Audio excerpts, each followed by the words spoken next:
आपको बता दें, एग्जिट पोल अब आने शुरू हो चुके हैं। एग्जिट पोल का सबसे पहला आंकड़ा इस वक्त आपको हम बताने वाले हैं। केरल से चौंकाने वाली खबर सामने आ रही है।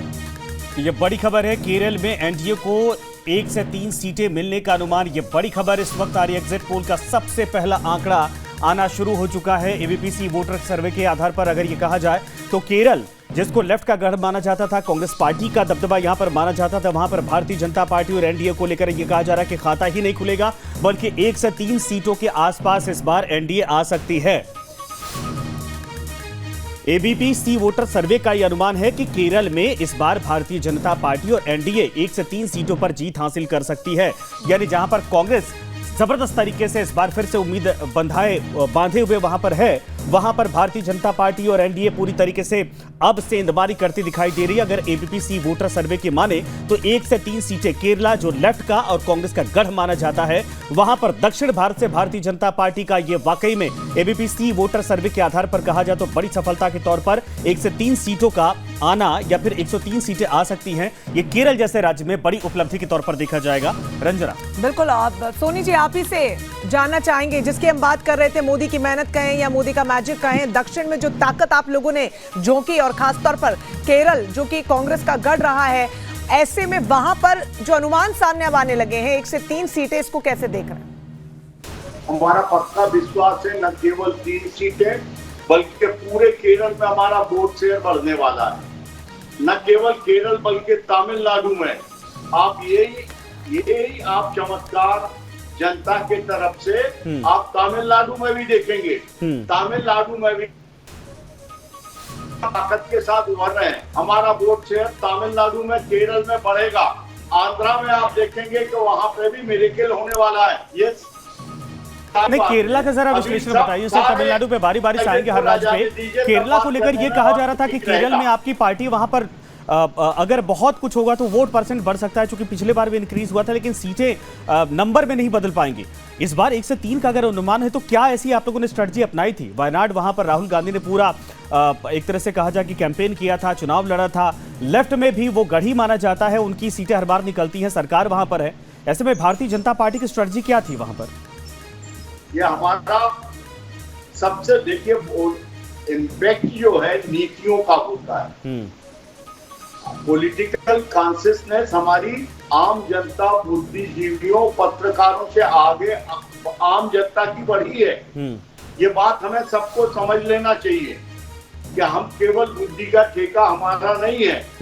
आम जनता 75 साल से वोट डाल रही है और जो जिस तरह से आम सरोकारों पे जो निर्णय हुए हैं, रेल, सड़क, आपके बिजली की आपूर्ति, आपकी जो उनके सरोकार हैं, गैस की आपूर्ति, उनके बाकी के सारे जो जन सरोकार है, उन पर लोगों को स्पर्श किया है भारत सरकार। और ये कैरेक्टर जिसका अपना, मैंने बार बार कहा है कि कोई पर्सनल एजेंडा नहीं है, जो पूरी तरह से तिरोहित हो गया है समाज और राष्ट्र के लिए, इसलिए कोई मीट आउट नहीं कर पाएगा।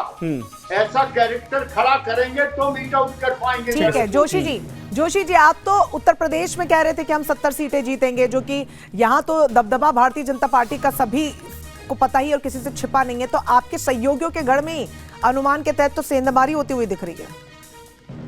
देखिए, जैसा कि आपको पता है, ये एग्जिट पोल है और हम बहुत जिम्मेदारी से कहते हैं, जिस प्रकार हमने देखा है कि भारतीय जनता पार्टी की नीतियों के खिलाफ इस देश के लोगों ने चुनाव लड़ने का काम करा है। जब 4 तारीख को हम बैठेंगे तो हम आपको बहुत जिम्मेदारी से कहना चाहेंगे कि भारतीय जनता पार्टी का सूर्यास्त हो जाएगा।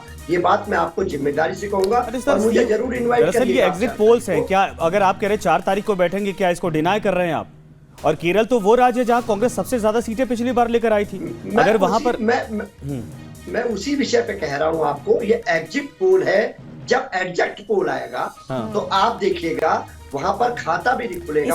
इसीलिए एक अनुमान जो है सर वो 1 से 3 का लगाया जा रहा है, कोई एक आंकड़ा नहीं दिया जा रहा है, क्योंकि ये अनुमान है सिर्फ, ये एग्जैक्ट पोल नहीं। बहरहाल ये जो चुनाव है कांग्रेस के लिए वजूद का चुनाव भी, इसीलिए हम कह रहे हैं। और खासतौर पर इसलिए चूंकि केरल जैसे राज्य में अगर अनुमान ऐसा आता है तो इस बात पर मुहर लग जाती है कि ये वजूद का चुनाव है। नहीं, एक चीज और है इसमें रंजना, समझिए कि दक्षिण भारत पर भारतीय जनता पार्टी का फोकस, प्रधानमंत्री का जितना वहां पर कैंपेनिंग की गई, ये साफ तौर पर दिखाता है कि तमिलनाडु और केरल में अगर खाता खुलता है, 3 सीटें छोड़िए, अगर 1 सीट भी अगर वहां से आती है, तो ये बीजेपी के लिए आने वाले वक्त में दक्षिण की राजनीति में बहुत मजबूत पैठ के तौर पर शुरुआत कही जाएगी। और इसी का जिक्र भी मैं अब कर रही थी सोनी जी से, क्योंकि प्रधानमंत्री नरेंद्र मोदी, फिर चाहे वो नीतियों की बात हो, उनकी रैलियों की बात हो, रोड शो की बात हो, या फिर दक्षिण को उत्तर से हमेशा कनेक्ट करके रखने का एक उनका अपना तरीका हो, वो राम मंदिर में भी आपने अब जो देखा, अलग अलग स्तरों पर आपने देखा, और कहीं ना कहीं अगर वो सीटों में तब्दील होता है तो वो जो स्ट्रैटेजी है जिस पर काम किया गया